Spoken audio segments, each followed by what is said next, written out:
Hi, my name is Dom and I work on developer experience at OpenAI. Earlier this year, we launched the OpenAI Agents SDK as a lightweight, fully open source library that provides developers with the abstractions that we found helpful when building production-ready agents.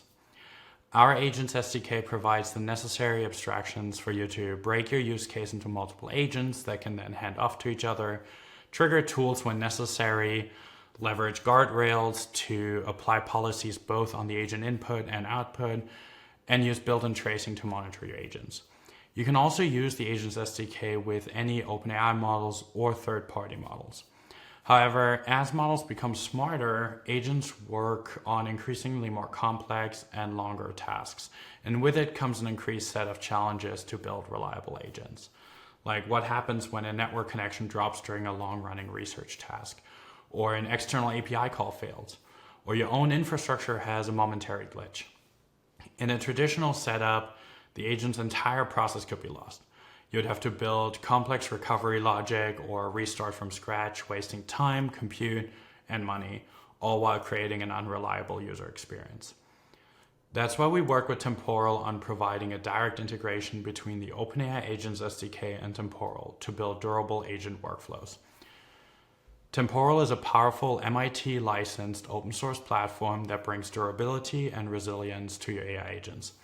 By adding just a couple of lines of code, you can wrap your agent's logic into a temporal workflow, which then means that your agent state is automatically persisted. It can survive crashes, automatically retry failed steps, and run for minutes, days, or even years. It provides you with the primitives that you need for complex interactive tasks, and it allows you to scale your agent workforce by just adding more workers. In the rest of this video, Steve from Temporal will show you all of this in action. You'll see how an agent built with our OpenAI Agents SDK and Temporal can survive a complete process crash and pick up exactly where it left off.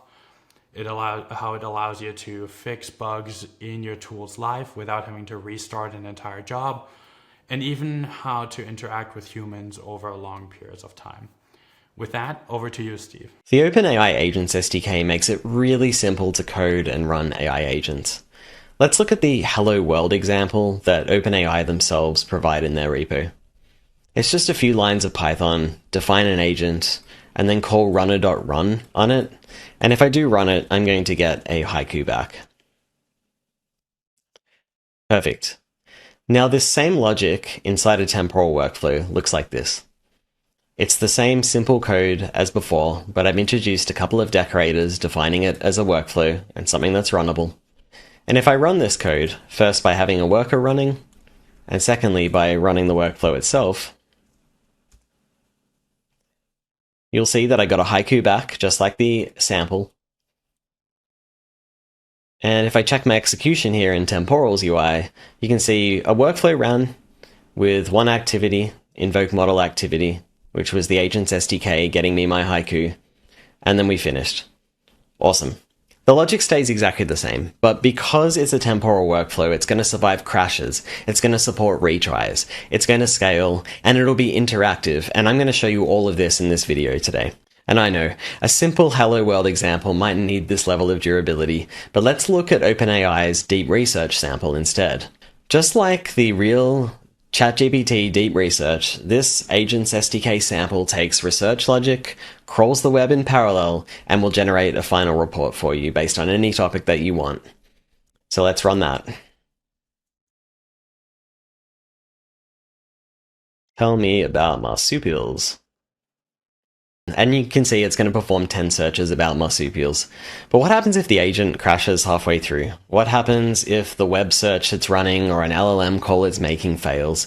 You'd need to start the agent all over again. And how about scale? Since the sample runs in a single process, scaling this up is going to be tricky. So it's not really production ready. So this is where Temporal comes in. This is the Temporal workflow version of the deep research sample. Let's run it. Again, tell me about marsupials.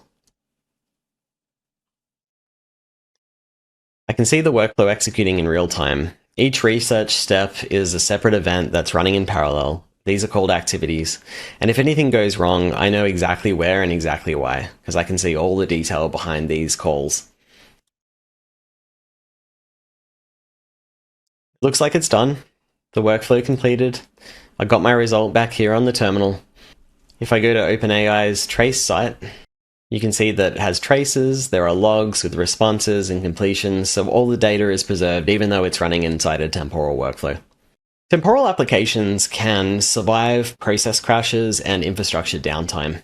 Let's run the deep research example again, but this time we're going to stop the temporal workers halfway through and see what happens.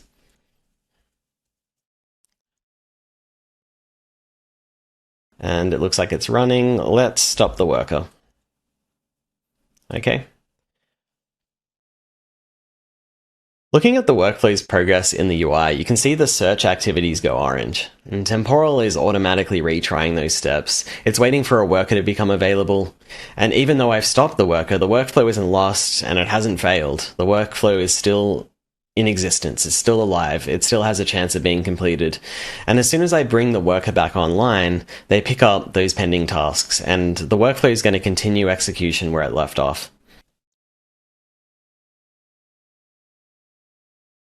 Awesome.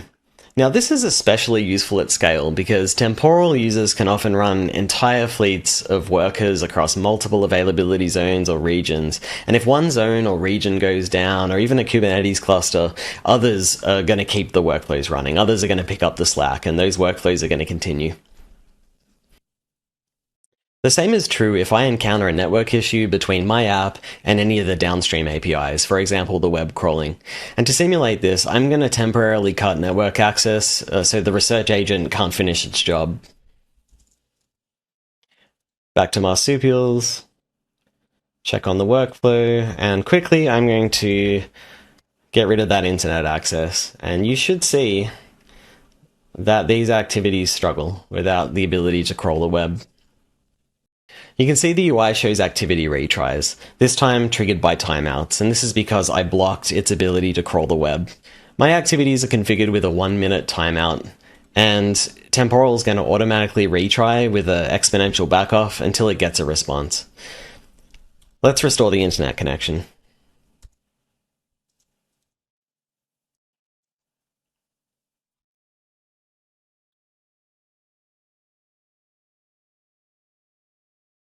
As you can see, these activities pretty much immediately are recovering now that they get responses from the web, and deep research can continue.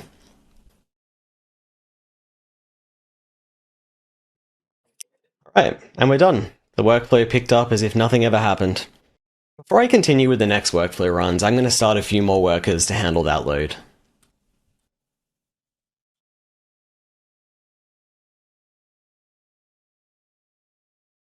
Workflows will potentially run their steps distributed across all of these workers, and this is how you scale in Temporal.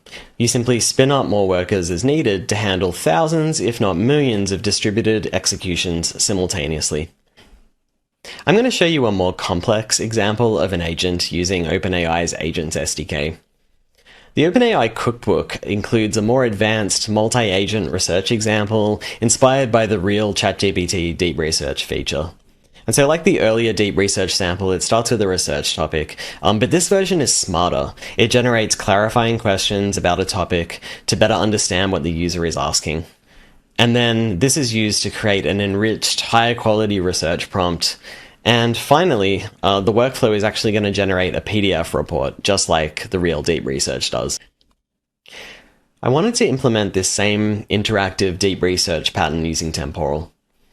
I introduced a triage agent to determine if clarifications are needed for the topic, and a clarifying agent to generate clarifying questions. I have an instruction agent that generates that enriched query that is used for the eventual research questions, and a PDF generator to give me a nice PDF report, just like the real deep research does.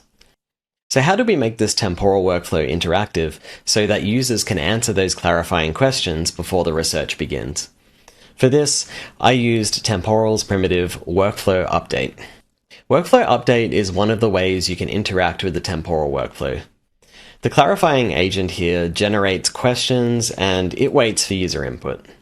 The user answers these questions and they're sent to the workflow using updates. The workflow code then collects the answers and starts researching. Let's try it out. I'll start the workflow and see what questions it has for me. This time we're going to find top places in North America to find bears.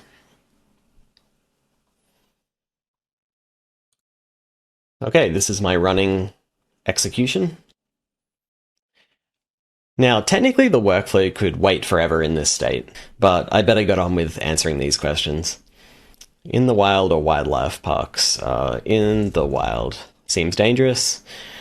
Do you have a specific type of bear in mind? Let's go grizzlies. And would you like information on safe viewing practices or guided tours? Let's go guided tours. Let's play it safe.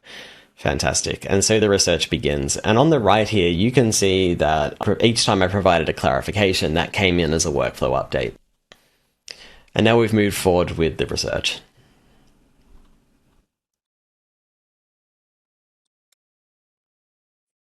Okay, it looks like something's gone wrong with the generate PDF step. Let me check in the UI to see what's happening. Okay, that's not good. Has no attribute right. Oh, PFD. Okay, that seems like a typo. And it's in this file. Okay. All right, let's go into the code and see if we can fix this bug. I'm actually going to go to the PDF generation agent and work backwards from there.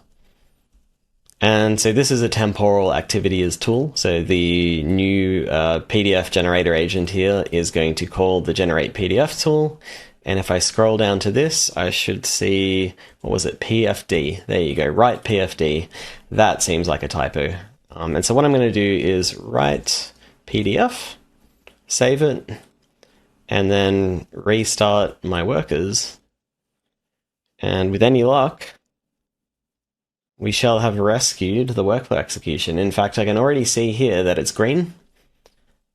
And we've moved on to generating, it looks like, that final report. And we're complete. Okay, awesome. We were able to fix a bug and get back on the road. The great thing about Temporal is I don't need to restart the workflow execution. The workflow will automatically resume from where it left off and complete once the workers are back up with that fixed code. This bug happened to me in my development environment, but equally it could have happened in production and stalled thousands of workflows that would need rescuing in a real hurry. With Temporal, there's no need to rerun earlier steps, including costly steps, no need to manually restore state. The workflow simply resumes from the point of failure. And so if I look at my PDF result, hopefully we have something really quite nice looking about bears. Yes, grizzly bear observation guide. This is my generated PDF report, just like the real deep research. And so we're done. That was Temporal and the OpenAI Agents SDK integration. Thank you very much.